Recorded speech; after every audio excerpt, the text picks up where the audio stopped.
Welcome back, and in today's video I'll guide you through the process on how you can enable screen flash notifications on the Samsung Galaxy Z Fold 6. So the first step is to open settings, and in settings you want to scroll and select accessibility. Under accessibility, tap on advanced settings, then select flash notification. So from here, you should see the option screen flash notification, and to enable or to turn them on, simply tap on the toggle. Once enabled, you can tap on the preview to see how that flash notification will appear on your phone. So if you want to customize your notification, you can start by choosing which apps that the notification will be for. So you can choose to select all apps, or you can have selected apps, and then you can scroll through the apps list and simply tap on any app that you want to enable that screen flash notification.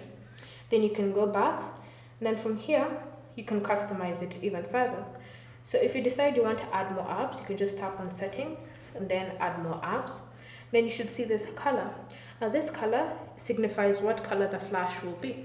So if you tap on this yellow color here, you can choose any of these other options. You have green, you have purple, you have blue. And then you can tap on preview to see how it looks like before making your choice. And then once you've made your choice, you can tap on done.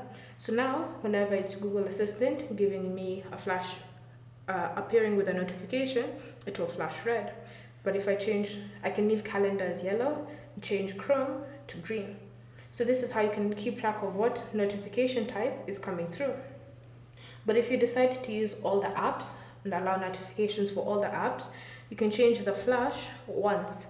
So you can tap on this yellow color here and then choose purple or green. And then when you preview, that's how it would look like. And when you're happy, just tap on done to save the changes. And so that's how you can customize your screen flash notifications. Thank you for watching. If you have any questions or comments, leave them down below and we'll get back to you.